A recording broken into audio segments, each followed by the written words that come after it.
Hey girls, Maria Menounos here, author of the Every Girl's Guide to Life. Want to know my best tips and secrets for organization, travel, weight loss, beauty, fashion, and everything else in between? Go to bing.com/Maria and pick up my new book, The Every Girl's Guide to Life. You're listening to the AFTERBUZZ TV network. Now the largest new media platform on the web and your #1 source for after-show entertainment. Very good, Keith Johnson. From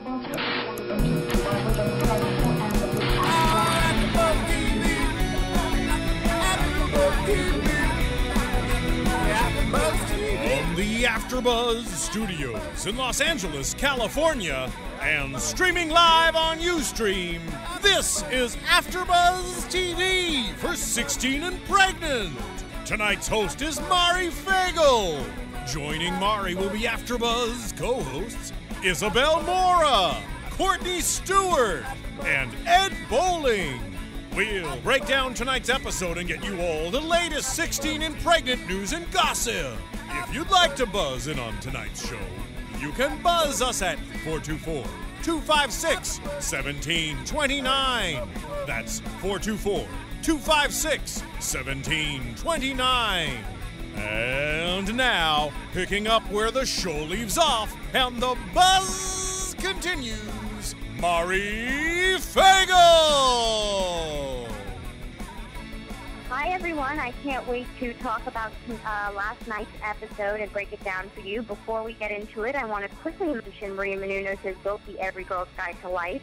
It's in its 3rd week on being on the New York Times bestseller list, which is wonderful. And I just want to remind everyone it's a great graduation gift for all the graduations coming up.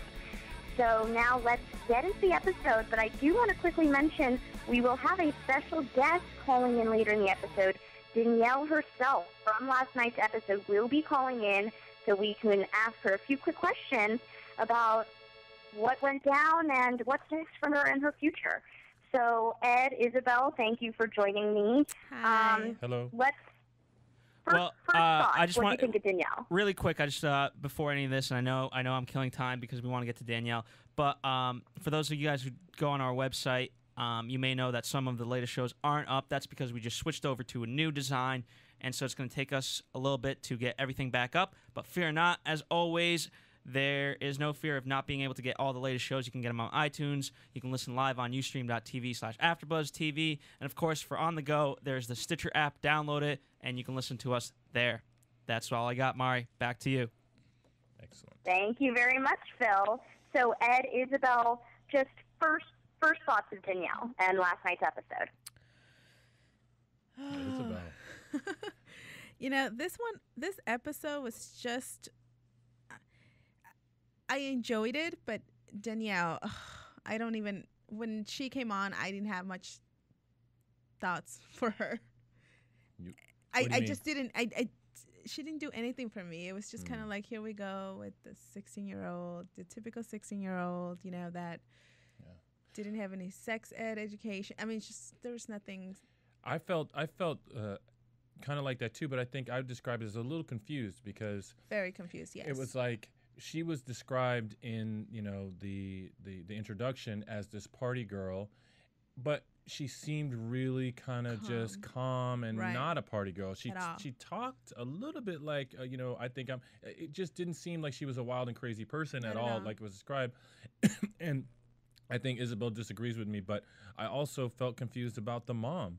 I felt that the mom seemed so calm and so stable and supportive and like patient, and it just really, really confused me because I didn't see all of the drama and chaos that that supposedly happened before the pregnancy.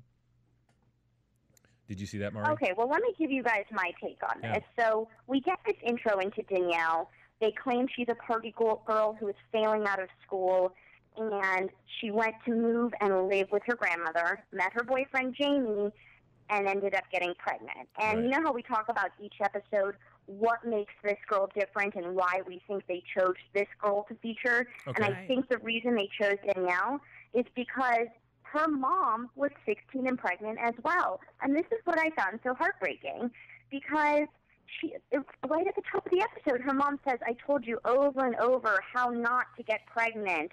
Yet she repeated down her same path, wasn't on birth control, didn't use protection, and now is following the same footsteps as her mother. What did you guys think of that, Isabel? You know, I hated when they mentioned how her mom was 16 and she got pregnant at that age too.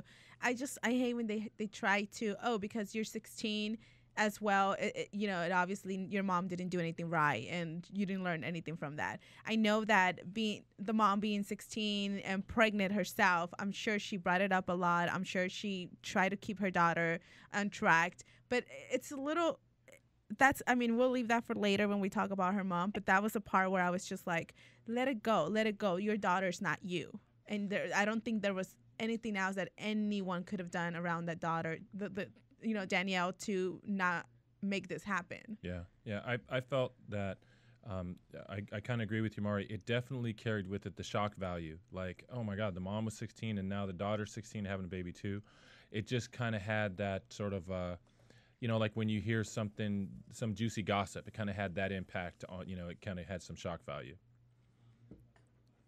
I think I was just taken aback, and I just felt so bad for Casey, her mother, because it sounded like she had ingrained it in her daughter's brain how to use protection, what not to do, not to follow in her footsteps. She didn't glorify it, and she ended up in the same position. And I think the major reason why, and I want to get your perspective on this, is she let her daughter move in with her grandmother. And she said, there was no parental supervision. I let my baby girl out of my hands. Yeah. And we'll talk about later in the episode the mother-daughter relationship, but I think that move, by letting her move to her grandmother's house, that sets a precedent, and she's lost control over her daughter. So, and I know we don't see the drama and to the extent of her partying and failing out of school, but what do you think of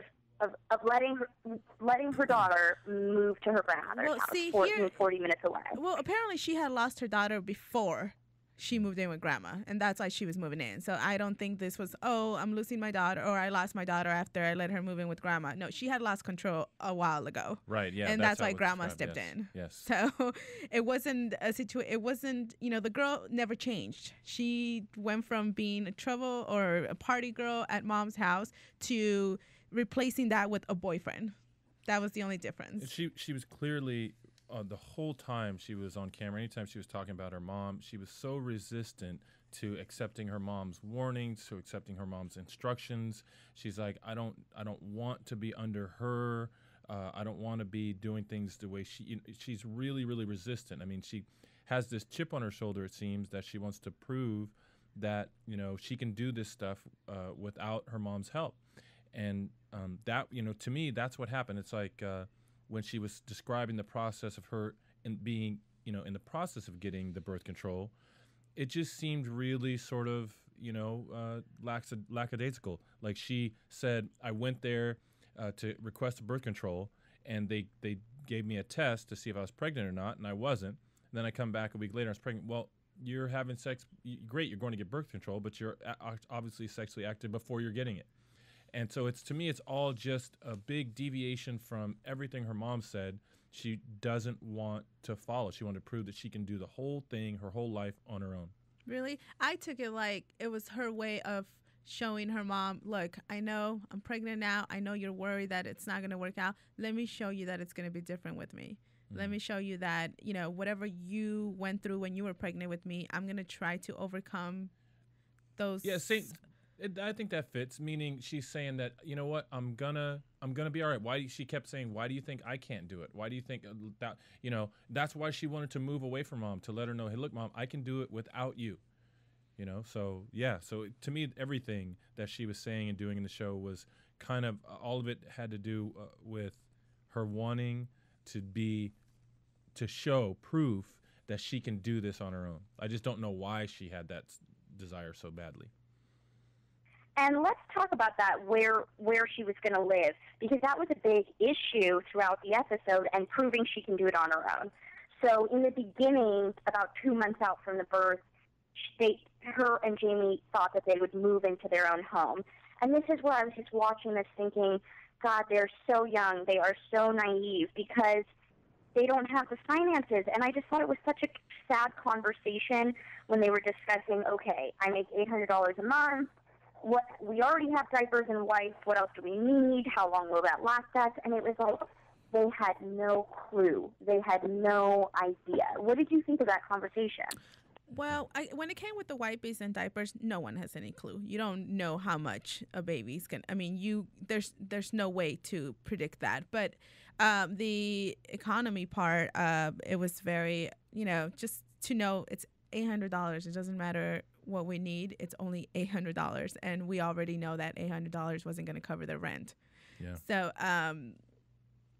but it was when they were sitting there and they tried. I know MTV put this episode like, look, you're so young, you don't know what. No, not even grown-ups know how much diapers and wipes we're gonna go through. But and you saw the frustration in her face, like you're supposed to have answers for me because I don't. So I was hoping you, Jamie, had answers for me. Well, during that conversation, I was looking at it and I was thinking, you know what, he was this way a couple of times in the show. She was actually trying to do something very mature, and that is plan. And she was trying to make a plan, and she was writing numbers down. I mean, that's a budget she was going to make. That is really, really mature of her. And he was resistant to planning, which is clearly an immature action. Right. And so at the same time, he might have been feeling a little bit like, it's all on him. Well, yeah, that, and also the fact that she was the one that's doing all the initiating, all the mature stuff, and he might have felt a little bit like, hey, wait a minute, I want to do something. So that might be why he resisted. But when it came to hold on, what was I going to say? Because I had a really good point and I just forgot it. But they did not know at all what to expect with how many wipes and how many diapers and all that stuff. And I think that part of what she needed him to do was to, at that moment, because she started to cry, was to say, yes, reassure her and say that, you know what, whatever, go ahead, let's plan this right now. We'll break it down however you think. We'll do the best we can, and it's going to be okay. But I don't think he did a bad job trying to do that, because he did instead. You saw him getting frustrated and then calm down and say, it's okay, don't cry. I'm not trying to upset you. It's just like you. I have no idea about this, but calm down. That was the first time that I looked at him and I said, oh, okay, this might be a nice guy too. Well, yeah, he seemed like a good guy, but again, he's got a lot to learn. He's young, and so because he tried to comfort her in the way of, if as you get older and you learn to communicate things, you learn not to tell a girl who's crying, oh, don't cry, I didn't mean to make you cry, I wasn't trying to make you cry. That's not the point. The point is something else, And before we move on, do we remember why he lost his license? Was it because of DUI as well? I didn't hear the reason. I don't think it was because of DUI. They didn't mention. They just said that he did lose his license. Okay. But we can ask Danielle that. Right. Okay. But let's talk about. So then they obviously, I guess, come to the mature decision that they can't afford to move out on their own. So then they decide that a week after the birth, they're going to move in with Jamie's dad because he doesn't have his license. So he can't drive to her mom's house, and he can't drive to work from her mom's house. So to be closer to work, since he apparently decided not to pursue his high school education and not to go back to school. Right, he had decided that before, right. Which I thought that was incredibly questionable and not a good role model for his child. But they decide to move in with Jamie's dad. So what did you guys think about that decision? And I mean, we'll see, obviously, the struggle between the mom and that decision, but just what did you think of that decision? Is that right? Well, I mean, that's a tough question whether it's right. I mean, what they were trying to do was they were obviously trying to somehow make start like a family type little model there, and there was only one income, and so they were going to go where the income was. And so that's, there's some good things, good notions there, but there's some other things to consider too. I mean, they're 45 minutes away and they don't have a car. But I remembered my point, and it still goes along with this, or my question. I felt that maybe on the part of MTV, things were a little bit disingenuous, meaning here we see this couple talking about their budget of $800, and at the same time, we know that the couples on the show are compensated.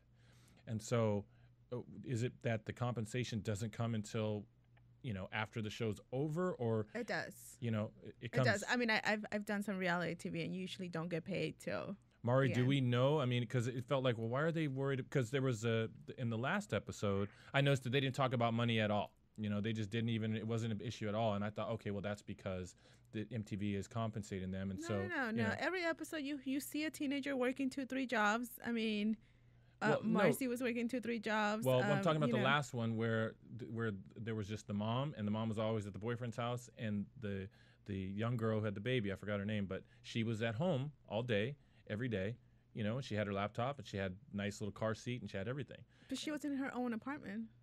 Well, no, she was living with her mom. Right, but I think I think in our last episode they never even thought about moving out. So I don't think it was, I think, but. Right. In other words, money was not an issue. I think that MTV doesn't discuss or bring up in the show the fact that they compensate them because the point of the show is, and we'll talk about this in News and Gossip, is the creator says she wants to show the daily struggles of these mothers. And so one of the daily struggles of teenage moms is finances. So they want to show that and that reality. So I'm not sure when the money does kick in, and we can ask Danielle that. But if they wouldn't be representing and showing how a mother really struggles if they just talked about the fact that they got paid. Yeah. Mm-hmm. Well, but in regards to the whole move, you know what? It has to be. I don't think there's a right or wrong there. I mean, my heart went out for Danielle's mom, and I was so impressed with how different she appeared on the show than based on what they said she was like before. It sounded like things were sort of out of control on both sides, but she seemed so stable, so supportive, so patient, and I really liked it. Like I wanted her, but the dad seemed like a nice guy too. It's just that you're in general, I think your heart goes towards that the baby should be with the women. We talked about that before, but that's where I kind of wanted things to stay. Well, I think we go back to the whole, age situation here. If they were, I don't know, 21 and up, I don't think we would care where they move. But here we're talking about a 16-year-old moving and playing house with her boyfriend. Yes. That's a big deal, and that's where I think we all question and wonder what should, she stay with her mom or. But doesn't the fact that she's like a mom, doesn't that like change the game? Because remember, when I was looking at her, I'm thinking, okay, they are a couple now and they have a baby and they're starting a family, so they should obviously be together if they can at all. But the mom, Danielle's mom, brought up such a good point. She said, well, wait a minute, what mom lets their 16-year-old daughter go live with her boyfriend? She goes, I'd be a bad mom if I did that. And I'm thinking, I totally forgot about that part. Like, she's right. She's got her 16-year-old daughter here. And so how do you handle it? It's such a conflict. It's funny that you mentioned that because when she said that, I went back to all the other episodes where the mom or the teenager is put in the middle of situations. Oh my and I was God, thinking, you did research? Well, no, That's pretty good. No, I was good. just thinking, here we go again. Mom feels guilty because the 16-year-old daughter is pregnant. And again, please make me feel better and make me feel like I'm a good mom and don't move in with your boyfriend. Stay here so I can at least show that. So you're saying that you think that's selfish on the mom's part. Yeah, it was a little, it was just kind of like, okay, I know you want to make yourself feel better because there's all this guilt build up in her. As it like, my daughter got pregnant because I let her move in with grandma. My daughter is now moving in with her boyfriend. And I need to keep her from doing that. So at least I can say, well, I have her living with me now. No, you're right, because I wrote something like that down too when I heard her say something like, do you realize how much it breaks my heart? But really her point was, she said, when people see us, they're gonna think I'm a bad. Yeah, but the thing is, like, I wrote the same. She's like concerned about how people see her as opposed to more. It seems like the situation. Mari, did you notice that and have that same reaction? I picked up on that same thing. She said, what are other people going to think? What are other moms going to think of my decision? Mm-hmm. And so I think maybe it was a little selfish, but I just felt so bad for this mom.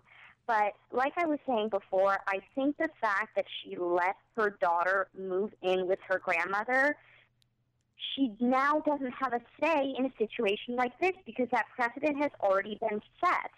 So she has no say this second time around that she's saying, oh, I want to leave your home, because she already let her the first time around. And so that's where I think she lost control. But let's get into the actual her giving birth. But you can add any other points you want. But I just wanted to talk about her giving birth because there was one point that I just, again, thought she was so young and naive and so clueless. She's in the kitchen, and she's saying, I have a lightning bolt pain over and over. Should I call the doctor? I mean, isn't that like a no-brainer? No, it's not, because, again, I've been pregnant, and when you read the book, it says you'll have pains, and it won't mean anything. Yep. Don't bother calling, unless the pain is bad, or unless you have your bloody show, don't bother calling. So when you read those books, or you hear from your mom and you say, Mom, I'm feeling a little discomfort, they always ask, well, how bad is it? Can you handle it? Yeah, it's not bad. Then you just stay home. Mm-hmm. You don't bother. So no, I did see that, and I just thought, yeah, this is normal. She's not supposed to know, you know? Right. Well, I like the fact you mentioned that, you would call the mothers and the aunts and stuff in your family, the ones who have been pregnant, to see, hey, is this normal? And although she didn't immediately do that, she got to that really quick. She talked to her friends, and then everybody was like, yeah, you should ask your mom. Right. I should ask my mom. Notice she mentioned it's gotten worse from the morning. It's bugging me a little more now. And she said, maybe I should ask my mom now. Yeah, first time around, I guess you wouldn't know, huh? No. And I don't think if I was pregnant again, I would know. Trust me, you're never comfortable when you're past 6-7 months, So anything, you're just like, please let it be. Just what about her description of it as a lightning bolt? Is that any truth to that?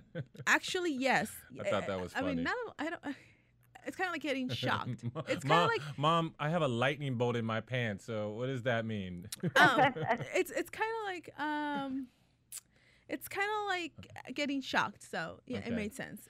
Mari, we've got a sign from Phil asking us if now's a good time for us to try to incorporate Danielle onto the show. So you have that cue there. Wonderful. Danielle, are you on the line with us? No.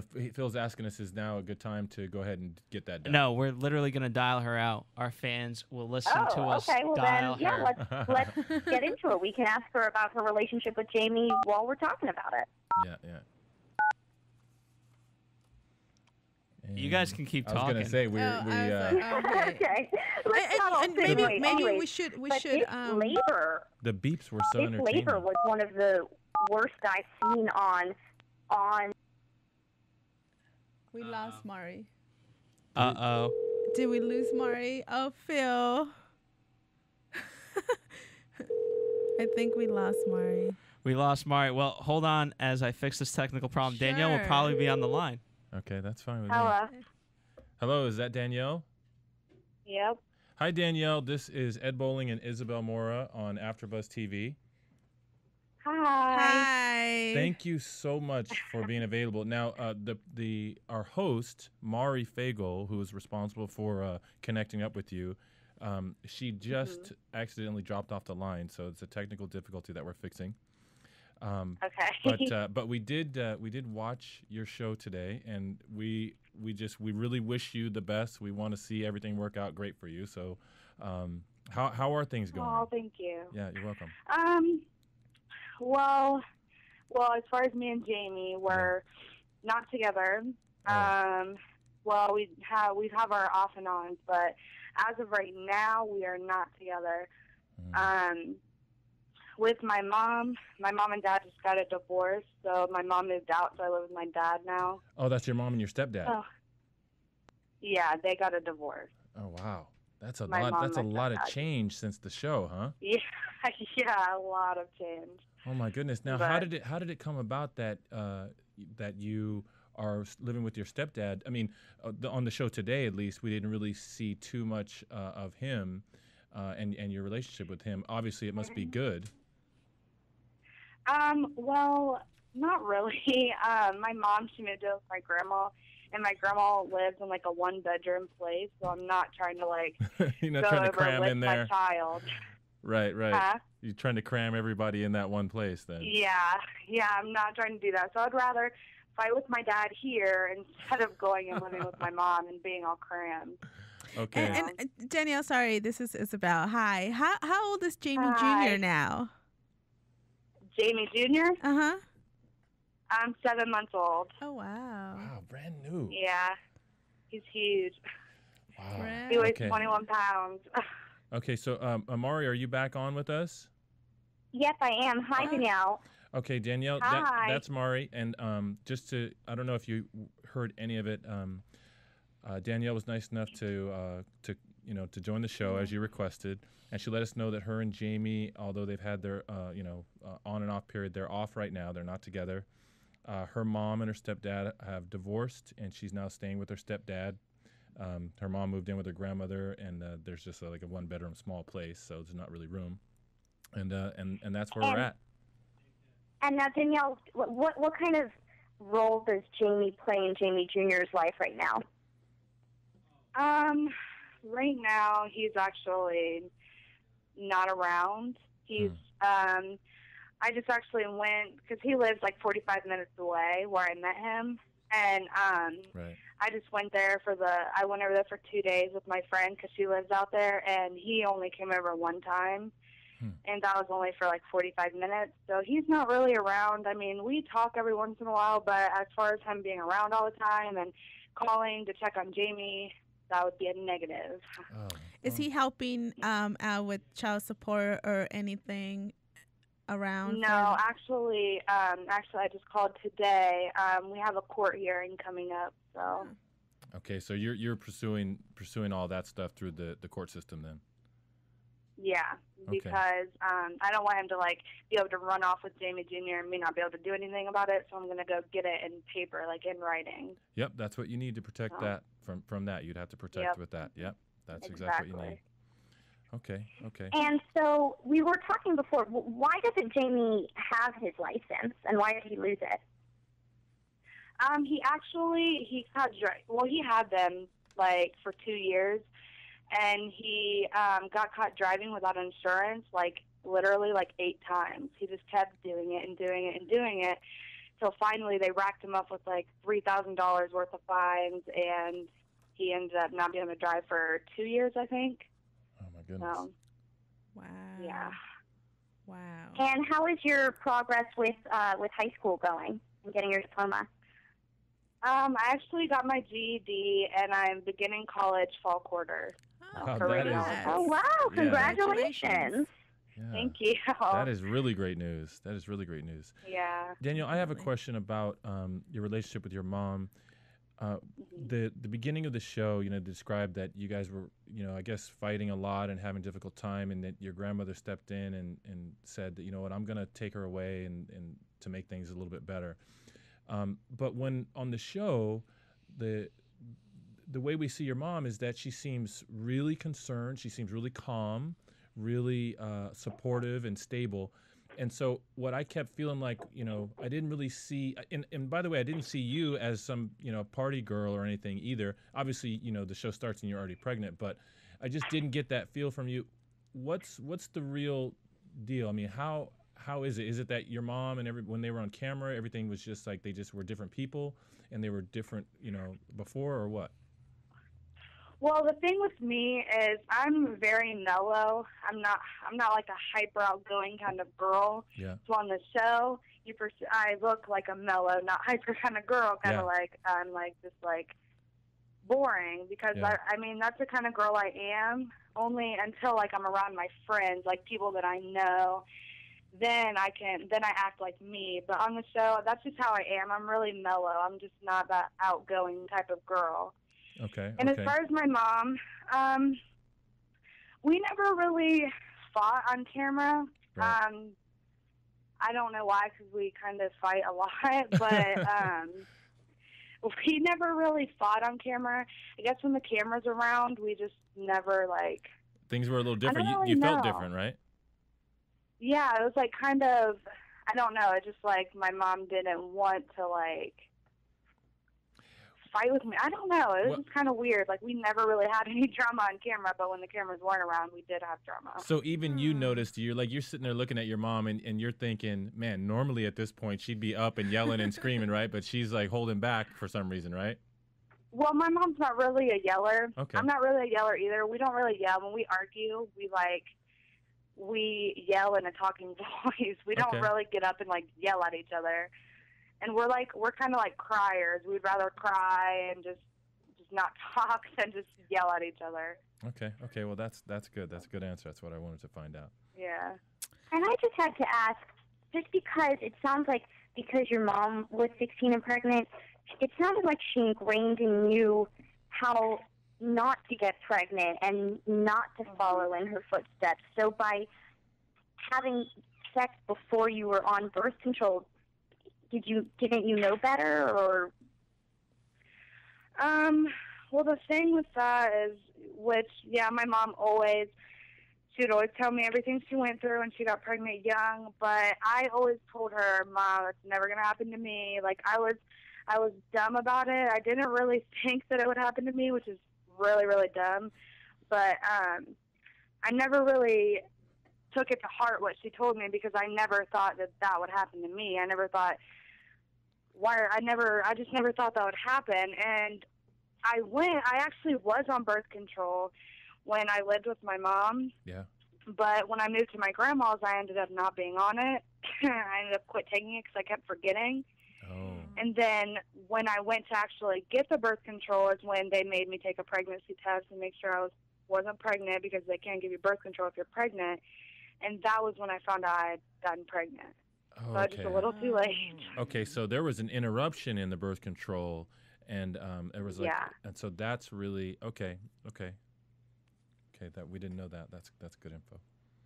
And I want to ask you, because we always talk about this each week, how effective this show is in preventing teen pregnancy, and whether the show glamorizes it, and whether girls think that they can get famous by being on a show. What is your take? Okay. I hear it all the time. I really think that if you get pregnant to be on a TV show, that is the dumbest thing I've ever heard, because you got to think there's thousands of girls that apply for this show to go get pregnant just to get that 2% chance to get on the show. That's really dumb. Like, you're gonna have a baby forever. Why go get pregnant just to have your hour long show? Like, that's all you get. You get your hour long. That's everything's done, but you're still stuck with a baby. Very well put. I don't think people should. I don't know if people are really out there trying to get pregnant on the show, or to be on the show. But if you are, that is just really dumb. And Danielle, can you tell us about the application process? What was that? Can you tell us about the application process? Like, you said that thousands of girls apply. Like, how did you get chosen to be on the show? Well, when I applied, I was like 14 weeks pregnant, and my mom actually kept talking to me about it. I'm like, Mom, I'm not going to go apply for the show. There's no way I'm going to get on it. Like, there's tons of girls that apply for the show. Why would they choose me? And she finally got me to do it, and I emailed them on mtv.com and just told them about my mom being pregnant when she was my age, and I just told them about what I was going through and everything, and they called me back like a couple of days later, and then they emailed me a questionnaire, and I filled out the questionnaire or whatever and emailed them back, and then they kept calling me, and they wanted like videos of me and my family and everything. Well, I kept ignoring it. I'm just like, I don't know. I'm not going to do this. I just feel weird. I'm not going to do this. So I just kept ignoring them. Well, they kept calling me back. So I finally sent them the videos, and then it took a little bit longer, like maybe a month. And then they called me back and told me that they had chosen me to be on the show. Wow. Why do you think your family was chosen?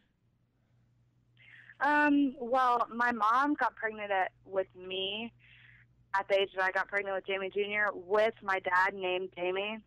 And then I got pregnant at 16, like my mom did with me, with a guy named Jamie. Oh, and that's just really weird. Like, that's just really interesting, I think. Like, Jamie isn't even a popular boy name. Like, it was like my life is exactly what my mom's was. And so I think they just thought that that was an interesting thing, which they never really talked about that on my show, which is why I didn't. Right. So I don't really know why they chose me, because I didn't like email them and be like, oh, I have tons of drama in my family, blah blah blah blah blah. So another question we were wondering, there's a scene on your episode where you and Jamie are shown going through your budget and trying to see if you can afford to move out. And Ed here was wondering, well, why do they even, try to build a budget? Don't they get paid good money by MTV? Do you, I don't know if you can tell us, get paid after the show's over, or do you get paid up front, or do you get anything up front, or you just wait till the show's over and then you guys get paid? I'm not allowed to talk about any financial things. They just told me that before I called in, so I'm sorry. I wish I could answer that, but I don't want to get in trouble. It's okay. No, we don't want you to. We don't want you to. We assume that. Yeah, no problem. I've got another question here for you, Danielle. Now, kind of a reoccurring theme I saw through the show was it seemed like it was really important to you to kind of make a stand and show that, you know what, you can do things without your mom's help, and you can do things, on your own, and not necessarily the same way that your mom says to do it. And so my question is to you, now you're not living with your mom, living with your stepdad, they're divorced, and Jamie's not around. How are you feeling now, and how does the future sort of feel to you? Do you feel like you're really, really on a good, stable road? Are you scared still? What's your feeling now? Well, of course I'm afraid, because I'm a young mother. I don't know what my future has in store for me yet. But now that I have got my GED, I'm about to begin college. I feel more confident about my future. Good. But I feel way more confident now than I did on the show, like when we were filming. I was confident, but I didn't really have anything going for me. I didn't really work until the very end of the show. I didn't really have anything going for me. But now, I do have a lot going for me. So yeah, I'm confident. I'm pretty sure I can do it on my own. What are you intending to study and focus on in college? Radiology. Okay. Doing ultrasound. Okay. Yeah. And what are you hoping for your relationship with Jamie? I'm in love with Jamie. I love Jamie. He's my son's father. I always have love for Jamie. And I want to be with him. I want to work it out, because I never had a mom and dad. I never had my real dad and my mom together, and I've always wanted that for my child. But even if me and Jamie don't work out, I want our relationship to be good, because my mom and my real dad, they don't talk, and I hate that. Mm-hmm. So if me and Jamie don't work it out, I want to be able to talk to him as a friend. I want him to be my friend, not my enemy. So. No, that's. I have to say, I'm a little surprised he doesn't have that big of a role in Jamie Jr.'s life right now, because on the episode, he seemed pretty vested in it. He had some strong opinions about daycare, and yes, he did. He just seems like he wanted to be a part of his life. Yeah, he was around. Then that was he was a really good dad. But when my mom, or Jamie and my dad, they're having problems, so Jamie got kicked out of my dad's. And so Jamie's back in town with all his friends, so he's now out with his friends all the time, and he's not really caring about nothing but his friends. So it's just causing our relationship to go downhill, and him blaming it on me, because he blames it on me to why he doesn't come around Jamie. He says, I don't want to come around because every time I come around, you're mean to me, which, in my opinion, our relationship should have nothing to do with him and Jamie Jr.'s relationship. Yeah, no, we can understand that. Yeah, we can understand that. Mm-hmm. Well, I have to say, talking to you, you sound very mature and like you're making the best of your situation and handling it well. And I'm really glad that you called in so that our viewers can listen to what happens after the cameras stop rolling and talk to us about these issues we talk about each week, about is it an effective way of preventing teen pregnancy? So, Danielle, thank you so much for calling in. Yes. And Ed, Isabel, do you have any final questions? No, thank you so much, Danielle. You really answered some of our questions that we usually come across every time we watched an episode. Yeah, and I'd like to say that the description of mature is exactly what I saw. I feel like you were faced with a really, really difficult situation, and I was very impressed with, when you wanted to plan things and you wanted to try to understand and be ready. And I want to say good job, and, I wish you the best. Oh, thank you. Wish you the best.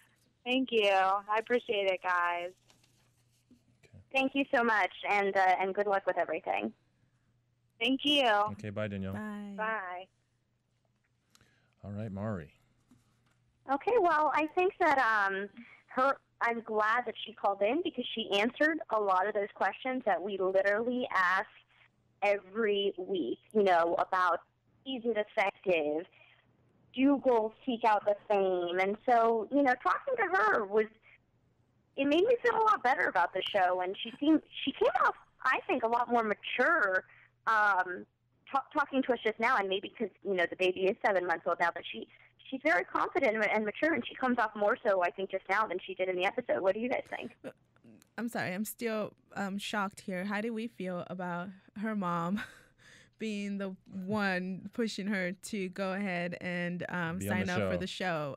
Here we are always every other week talking about, do we think, 16-year-olds are getting pregnant to get on the show? When in reality, there's some moms out there like, why don't you just join the show and make yourself some money now that you are pregnant? You know what? I'm hoping and thinking maybe that because her mom was 16 and pregnant, and now there's this show that tries to prevent that maybe she wanted to do that as an effective means of teaching future generations. Maybe. What do you think? Well, I would have agreed with you, Mari, but the fact that we just heard from Danielle saying, I don't know why during the show we didn't fight. I think the mom had put this whole front, again, she was embarrassed that her 16-year-old was pregnant and wanted to show the world it wasn't my fault. I really try. And then here we get this side of her, and look at me, I'm trying to be a good mom and trying to be a little supportive. Look, we don't even fight. I'm always on her side. I'm trying to make her see, I love that Ed asked her that, is this really the way you and your mom's relationship is off camera? And she kept saying, no, you know what? I don't know why we didn't fight during the show. Yeah, she said, but when she did say when the cameras were on us, it seemed like we just didn't fight then. Right. And she said, yeah, but normally, she said we would fight when the cameras were not there. Right. Here we had the mom again. Yeah. Painting this pretty perfect family. I did my best, and it worked for me. I'm looking at the mom. I'm thinking that she seemed so sort of together. And when we were watching the episode, I think I mentioned this to you, Ed. I said, see, this is why girls keep getting pregnant, because parents like her that make it so easy. Everything's gonna be fine. I'm gonna be sitting next to you. You're not gonna know what it's like to be in school and have a baby. I'm gonna be holding the baby for you. Oh, I'll wash the bottles. Oh, you're too tired. I'll get up. That's what I kept thinking the whole time. The mom was like, I'm here for you. Please stay with me. You think the mom shouldn't be making it that easy? I think parents shouldn't, let them. I understand they're your kids, and you want the best for them, and you're not just gonna throw them out on the streets. But you don't make it easy, as in let me help you and take over. It's just so easy for them to get pregnant again. And, we all go through that. Even at 26, I had my mom helping me, and it felt great when I was staying there. I didn't want to leave, and the minute I left to go back home, it was like, oh my gosh, I want my mom, because it's so easy. You don't really realize how hard it is to be on your own with your baby, without any extra help. Yeah, and it sounds like she's pretty much doing it by herself now, if she's not living with her mom and she's just living with her stepdad. Yeah. And what I have to say I was surprised by was her relationship with Jamie. I think that's pretty unfortunate, because during the show, I mean, in the end, yes, she moved back to her mom's house and he stayed at his dad's house, and I thought he was acting selfish about the daycare, and they were fighting, but compared to a lot of the other dads I see on the show, he seems like he had promised. So I'm a little taken aback by that. What do you guys think? Yeah, I agree. He seemed like a pretty level-headed baby daddy. Like at the birth, he was right there. He played a solid role there. Now, with regard to the daycare, I guess I could see how you could look at it and say he's being selfish. But any father, and maybe Danielle was just kind of looking forward to some time off from being a full-time mom 24/7. That's why daycare seemed okay to her. But as even myself as a father, I know that I didn't ever want to leave my child with anyone before my child could talk. If something's going to happen, I want my child to be able to tell me what happened. And so it's the baby's just now 7 months old. And so that's what she was telling us, I think, before you came back on. Well, see, I see what you guys say, oh, he seems so, worried about leaving the child. Yeah, he did. But throughout the show, he never said, he said it, but he never took over and took care of the baby. It was easy to say he's fine because he's with you, which is, I think, the same thing that's going on right now. He may not be around the baby that much because in his head is he's fine. He's with her. That's his mom. Exactly. And it's out of sight, out of mind. Yeah. And you know what? That's the immaturity part, on his side. Right. Because, you know what? He goes to work and comes home and, he was sleeping instead of helping with the baby. And he did threaten, well, I'll just quit my job. Because he knew she would not be okay with that. Hello, you're my only income. Yeah. You're not quitting your job. But he never said, how about, okay, let's go back to, our first plan, and I'll go to work and come home and take over so you can study. Yeah. He never said that. He just said, I'll quit my job, knowing well that she would be against that because that was their only income. Yeah. So I don't see where the great dad of the year was here. Danielle showed her maturity was when I asked, how are you guys now, or what do you hope for the future? And she said that he claims he doesn't want to come over because I make him feel bad and I yell at him, and I said to him, our relationship should be separate from your relationship with your son. Yeah. I thought that showed a lot of maturity for a 16-year-old to say that, and I totally agree with her. That's right. Yeah, she's mature. She's got maturity all over the place. She really, really is impressive for a 16-year-old. The way she's handling the situation, I think. I do wonder though, like as much as we saw the mom so strong about wanting to, have Danielle around and have the baby around, and for us to find out now that not only is she not living with her mom, but she's living with her stepdad. Yeah, that was a whole act put together by the mom. I wonder, I should have asked her, are they living in that same house or wherever that they were? And now the mom moved to the grandma's house, which is over by where Jamie is. Right. And moved into a one-bedroom, and it's just, basically like saying, well, you know what, why wouldn't she, I don't know, it seems odd to me. She's living with stepdad. And Mari, one of the things I asked her before you got back on the line was, okay, obviously your relationship with your stepdad must be good if you're choosing to live with him instead of your mom since they're divorcing. And she said, no, not really. It's just because my mom moved in with my grandma and it's a tiny place. Right. So that's pretty interesting. I really felt bad for the mom in the show, and I like to give people the benefit of the doubt, so I didn't think that she was, I thought she made weird comments, but I didn't think that she was wanting the world to think she was a good mom and doing these things out of selfish reasons. But now that we hear all this, that she's the one who told her to apply, they didn't fight on camera, but they did off, and that now that the cameras are no longer rolling, they're not living together, it makes me wonder. Right. Yeah, that's exactly my point. I wonder what in the world is really going on there. What is going on? I don't know. So do we want to go to a commercial break, and then we'll come back and talk about news and gossip? Let's do it. Are we ready, Phil?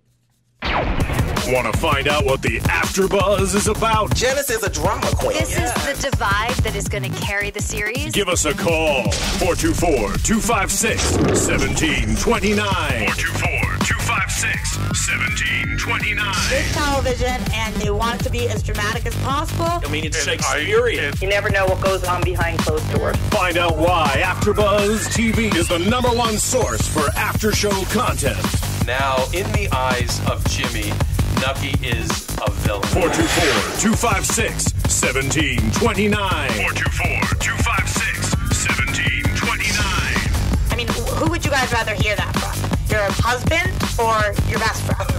The wig! The wig will come out. That wig. When the TV show is over, get your AfterBuzz on. AfterBuzz TV News. So, Teen Mom stars Caitlin, Sarah, Amber, and Macy all appeared in a What We Should Have Done That Night series of teen pregnancy PSAs produced by MTV and It'sYourSexLife.com. The 4 PSAs are titled What We Should Have Done That Night, If I Knew Then, What I Know Now, Timing is Everything, and What I Could Have Done with My Senior Year. Their answers range from saying things that they should have kept it to cuddling, to wishing they'd used protection.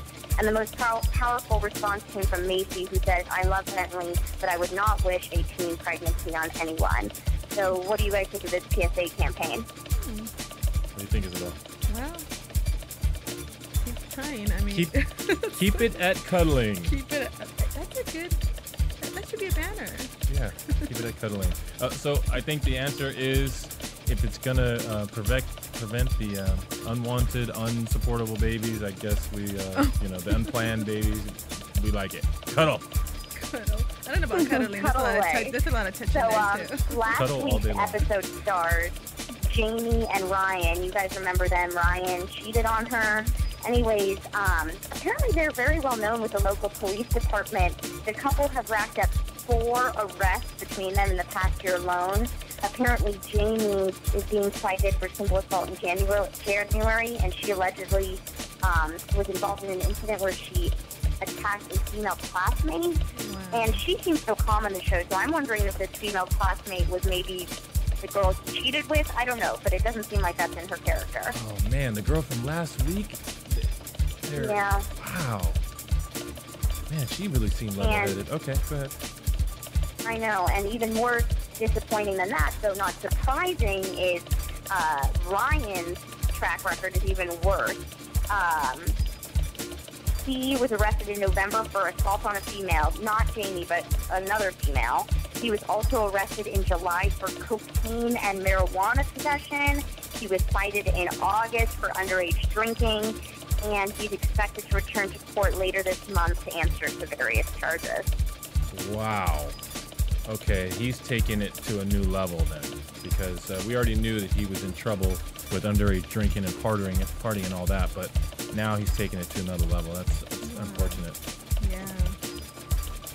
And you know, Ed, I'm not saying you were defending him last episode, but you were discussing, his custody rights as a father. But they're in court right now. Jamie is pleading with a judge to gain sole custody of their daughter, and she's claiming to the judge that he has a cocaine problem. So I'm wondering, do you change your... No, it's exactly the same. What happens now, though, is that the court will Can we turn off Ed's microphone? No. In this case, the court would simply address the drug issue and say that you cannot be under the influence of any drugs or any alcohol or anything like that. And then, like I said, the court offers things like supervised visitation. So I don't defend any of his behavior or his choices, but I do defend his rights as a father. Every day, all day long. I'm going to interrupt you guys real quick. We have a caller on the line. Hopefully, he is here to argue with Ed. Hello, caller. Are you there? Isn't everybody? Hey, how you doing? Hello. Hi, how are you? I'm fine. Who's on the line? What's your name, caller? My name's Richie. How you doing? Oh, how you doing, Richie? Good. Are you guys talking to the real world? This is 16 and Pregnant. It is MTV, so you're close. Close to the real world. I wanted to call. I don't know if you can help us out, but my buddy runs a radio show. There's only Leroy from Real World's going to be on tomorrow night taking people's questions. We'd love for you guys to call in. Oh, I see. Well, that's like a double reverse plug there, right? I'll be hosting the Real World After Show in 35 minutes, so call back in 35 minutes. Okay, I will. All right, that's Richie, right? Okay, thanks a lot, man. And the power of live television and live audio podcast. I gotta say, on Vampire Diaries, we had a caller who she thought she was checking her voicemail, and oh boy, was she embarrassed. No way. That is hysterical. Yes. That is hysterical. Now the funnier part was she okay, kept so calling back. And I wanted to pick after the 10th time. I really wanted to pick up, and like, you keep dialing the same number. What is your voicemail number? Well, maybe she was doing coke as well. Oh, low blow. Okay, so let's get back into our final piece of news and gossip, which now talking to Danielle, I kind of see this point, but creator Lauren Dogan, she told CNN, okay, so I'm going to list off a couple of statistics. Apparently, the national campaign to prevent teen and unplanned pregnancy found that among teens who walk 16 and pregnant, 82% believe the show helps teens better understand the challenges of teen pregnancy and how to avoid it. According to a recent study by the Internet Sexuality Information Services, many respondents cited the impact that TV has on educating them about sex. In particular, they cited 16 and pregnant as a positive influence. And Lauren, the creator, said, though there is still much work to be done, recent data from the Centers for Disease Control and Prevention finds that teen birth rate in the U.S. is at a record low. And so that was her defense of this show. Okay. Well, you know, I'm going to say I think MTV does help a little. If I would have watched the show, I think I would have waited. And I planned my kid. If I would have watched the show and seen all these babies waking up at odd hours, I would have been like, no, I'm waiting another year. I think a good way for us to kind of test ourselves with something like this is to say, hey, if we had a daughter, or if we had a niece or a friend who had a daughter, would we say, you know what, would we recommend, hey, your daughter needs to watch this show? And I did that just today. So I think that means that I believe it is a good PSA, because I told a friend of mine, say, hey, your daughter is, you know, she's going to be like 12, 13 soon, and the world's getting crazy. She needs to watch the show. And then listen to you on AfterBuzz TV. And then listen on AfterBuzz. And call it. Exactly. Okay, well, that's it for our news and gossip. Let's get into a prediction before we close up the show. And now, your AfterBuzz TV predictions. What are we predicting? So, Go ahead, what I Mara. could gather for next week, I think that we're going to be facing a very similar issue with the 16 and pregnant mothers struggling about where to live, which parents' house to live at, and where to move in. So we'll be talking about that issue once again. Yeah, my prediction. We have a crier on the next episode. Every scene they showed today, she was crying. So I didn't wait for the preview. Remember? Okay, Oh, so you you guys didn't? I didn't see the preview. I Okay. didn't wait for it. Well, okay, Ed was snorting coke, I guess, sir. Would you please Okay, refrain? and let's hope that we can get next week's mom to call in as well, because I think that was very informative. And I think the most interesting part is once the cameras stop rolling, where they end up. So thank you very much, Ed and Isabel, for joining me. And Danielle, if you're listening, thank you for calling in. Thank you. That's it. And I want to thank you, Mari, Yeah. for getting us Good Danielle. job. Yes, for your tweeting. Excellent work.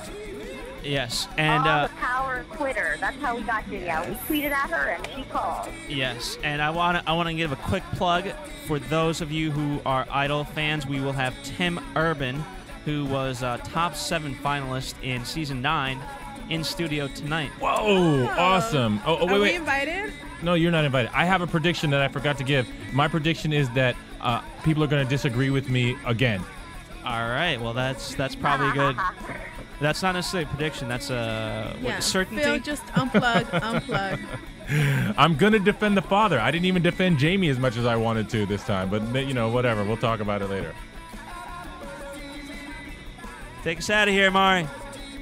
Okay, well, thank you so much. That's your AfterBuzz TV for 16 and pregnant for Danielle. And join us next week. Thank you so much. From producers Kevin Undergaro and Phil Svitek, engineer DJ Jesse Janity, and the entire AfterBuzz TV staff, we would like to thank you for listening to the AfterBuzz TV network. If you have questions or comments, be sure to buzz us at info@AfterBuzzTV.com. And you can find us on Facebook or follow us on Twitter by searching for AfterBuzz TV. Buzz you later. The views expressed herein are those of the hosts only and do not necessarily reflect the views of AfterBuzz TV or its owners or principals.